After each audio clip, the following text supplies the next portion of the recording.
Welcome back to the C tutorial series. I'm so glad you're here. Today we will learn about typecasting, bitwise operators, and multi-conditional statements in C. So let's get started. First, let's go over typecasting. All typecasting is changing a variable from one data type into another data type. A great example of this is taking an average. If we want to take the average of two integers, for example, the total and the number of people. In this case, we would want to create an average. So I'm going to create an average that is a double and set this equal to the total divided by the people. You may think that this is right, but let's try it out using a print statement saying what the average is. And all I have here is the average is, and then whatever the average calculation is. In this case, it says the average of 2. And you may be thinking, wait, 745 divided by 350 isn't exactly 2. Choose an integer versus I want the precise double. Why is it doing this? It's because total is an integer and people is an integer. So an integer divided by an integer will give an integer no matter if there's double out front here. So how do you fix this? You fix this by doing typecasting. In front of the variable total, I'm going to typecast it by putting a set of parentheses and then saying double. So this typecast total into a double. And now I'll run it again, and I get the average is 2.12857, and now this successfully works because I typecasted it.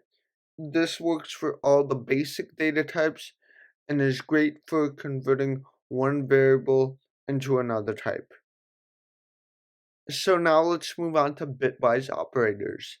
Everything in programming is a bit at its foundation. For example, a number, integer, is 8 bytes, and the integer 7 is 00000111. So how do you know this? Well, you go from right to left. So at the right, you have 2 to the 0, which is 1. And then to the left of that, you have 2 to the first, which is 2. And then to the left of that, you have 2 squared, which is 4. 2 cubed, 2 to the 4th, 2 to the 5th, 2 to the 6th. This you might be thinking 2 to the 7th, but it's the leading 0. So a 1 determines if it's negative and a 0 if it's positive. So let's write this out so you can see how it is actually 7. All this is equal to is 2 squared plus 2 to the first plus 2 to the 0. And this is equal to 4 plus 2 plus 1, which is equal to 7. And that is how we get 7 in bits. And for 6, it's very similar. You just take away 1, and you get 0000110. Let's say I want to AND the two numbers. I would do A, and then the AND sign, then B. And I can print this out in the terminal, and I get AND is 6. This is because AND both have to be true. So in this case, 1 and 1 results in a 1, 1 and 1 results in a 1, and 1 and 0, since they're both not 1s, this goes to 0. So the output ends in 110, and that's how you get 6.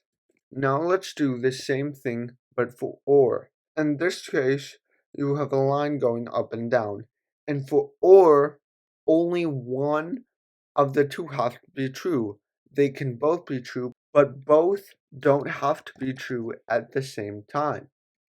In this case, OR will give us 7, because 1 or 1, this is true at least 1. At least 1 is 1 here, and at least 1 is true there, so that results in 7.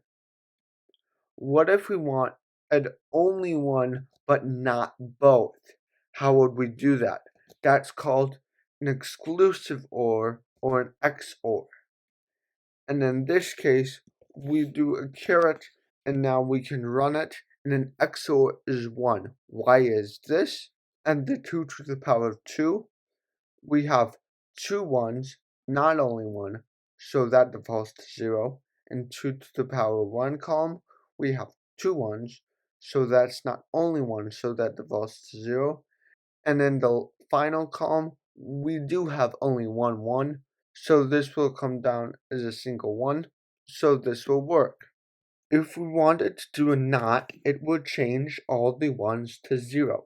For example, A, it would change all the numbers from a 1 to 0, and since the leading number is assigned is it to a negative number, the result would be 1 1 1 1 1 0 0 0, and since the leading value of 1, it turns into a negative number.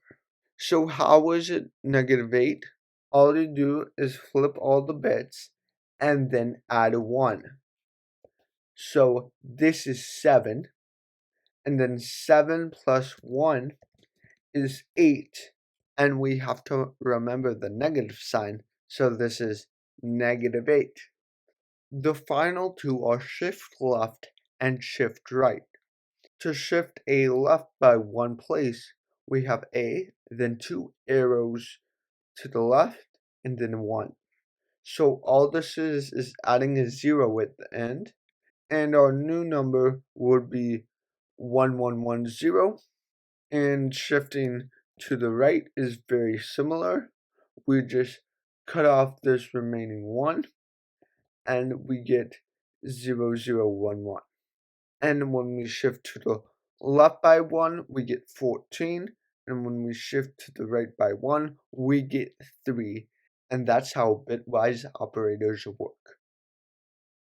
Now let's move on to multi-conditional statements. Now this would be great to use in an if statement. Let's say you wanted the total number to be greater than 500, and you wanted a second condition. How would you do this? Well, for bitwise operators, you have one and sign, but for conditions, you have two and signs.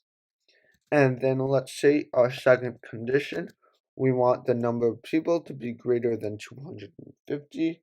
We could do this and then print out the number is high and there are a lot of people. And in this case, the if statement is true, so it prints out the number is high and there are a lot of people. We could also do this for the OR statement. And we do this by having 2 lines at the top, and then at the bottom we'll just say OR down here, and this will remain true. In this case, both print out, so it works.